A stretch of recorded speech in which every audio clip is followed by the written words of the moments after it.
Hello there folks, welcome back to the Chap's Guide. My name is Ash and I am your host on this journey through men's style, self-development and personal grooming. Now today I'm going to answer a question from a viewer which I think many people may struggle to navigate as they go through life in this modern, quite casual world. Today's question comes from Alexander, who asks me, what does one do when no one else, not even the partners and directors in your company, wear ties? I feel like I should not outdress my peers or superiors because that will make them think that I believe myself to be better than them. What do you think about it? Well, Alexander, in today's fluid workplace, the fine line between dressing professionally and casual takes quite a bit of navigation. I'm pretty sure I've witnessed it many times in my working life, particularly the last 10 years or so, where clearly standards have changed enormously. And it's quite difficult to hit the happy medium. Now, whilst it's essential to dress appropriately for the job that you do, navigating that fine line, well, that comes down to you, sir. Interpreting the situation, looking at the way others dress, and establishing what is appropriate for you in that particular situation. The last thing you want to do is do exactly what you said, looking more polished than your boss or even your boss's boss, and then that causing embarrassment to you, maybe even them, could have detrimental career impact. So, navigating those situations is challenging, but I've got a few tips for you today which may help you on that journey. Now, my first tip for you is actually to observe the dress code, because many people work for companies and they have no idea that a dress code exists, that there are recommended guidelines, and they just dress in a way which they feel is appropriate. Now, in the modern era, that tends to be dressing down, but you want to go and find out about your company. Is there a dress code? Is there a recommended guideline that they would like to see people wearing in the workplace? Depending on what role you have, obviously, because if you're public facing, it requires something a bit different to being office based, where you see nobody other than internal members of your organization. But if there is an existing dress code and it does suggest that casual is highly acceptable, well, maybe this is the opportunity to dress down a little, but dress to the standard that you feel most comfortable. The problem will come is if your boss is a habitual scruffy or casual dresser. This is the challenging bit, because you're going into work and the boss is sat there, the other side of the room perhaps, in his office. People will walk in, they might see you exceptionally well dressed, and of course the natural instinct is to assume that the best dressed person is actually the leader or the boss. This goes way back in sort of sartorial history, where the king used to wear the best clothes to show that he was superior to his subordinates. This is still imprinted in our minds. So that's where you've got a bit of problem. You know, if your boss is a scruffy dresser, you know, and you are dressing better, it could cause some animosity. How you deal with this is going to be the whole key to this thing entirely. It's about lowering your dress standard to a point which is acceptable to you, yet without outshining the boss too obviously. Now, this may mean the removal of your tie, except in special occasions. But, as I say, it's all about avoiding embarrassment, yet still being the best dressed man in the room. Now, my next tip for you is quite straightforward, really. I mean, we do it automatically without thinking about it, and that is dress appropriately for the position that you hold. Because the public and people at large, they have a general perception of how they expect people in certain jobs to physically present themselves. All right, when I go to see the doctor, I expect to see a man or woman wearing a white coat. Now, this might be an antiquated opinion of what I expect, and I'm generalizing, but I think you understand what I mean. Medical professionals we expect to see dressed in a certain way. Maybe people working in sales we expect to see highly presentably dressed, because They're showing respect to potential customers. It's what we've come to expect. But there is, even if your job has a low expectation, there are things you can do to raise that game. I'll give you an example. Let's imagine for a moment that you are a tyre fitter working in a garage.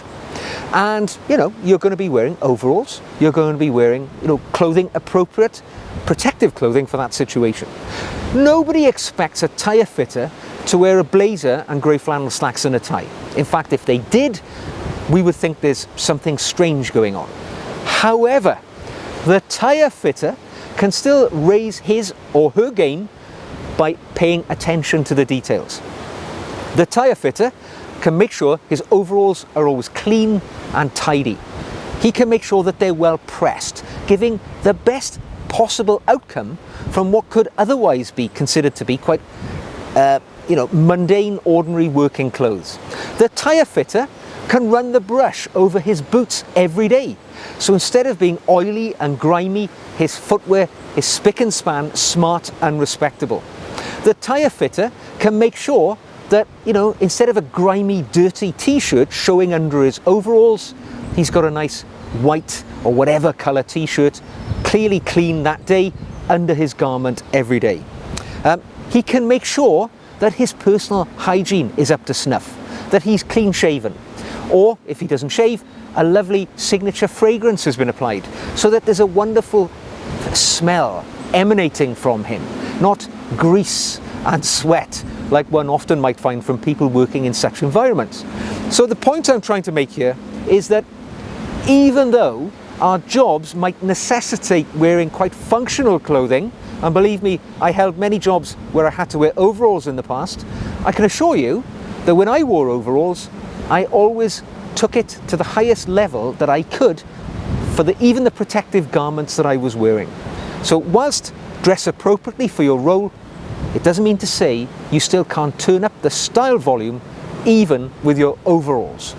Now my next tip for you is just to remind you really that accessories really do count when it comes to elevating what could be a very mundane and ordinary outfit just by adding a few little things. Now, I'm also taking into account here that what you said is that you don't want to stand out perhaps from your workmates and your co-workers. You don't want to be something of a spectacle. Maybe it won't be appropriate for you to wear a sports jacket with a great tumble of silk spilling out of your pocket in a wonderful pocket square. Or maybe you're not going to be wearing an ascot or a cravat. You're going to dumb it down a little, yet still the accessories which you employ, subtle as they may be, can make an incredible difference to the outfit that you're wearing. For a start, make sure you're wearing a watch. So few men these days actually take the time and effort to wear a watch, and then let's take it a step further, wear an analog watch with hands on it. My God, isn't that a surprise in this modern era when everybody, if they're wearing a watch at all, they're wearing a smartwatch, an extension of their phone in reality. So wearing a little watch can make all the difference.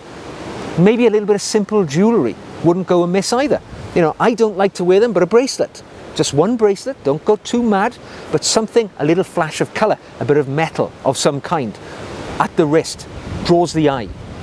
Instead of carrying all your kit into work in a hold-all or a carrier bag, why not get a lovely leather briefcase or valise bag to carry your lunch and your bits and pieces into work, your laptop or whatever. It's such a simple addition, but it makes all the difference in the way that you're perceived by the people around you.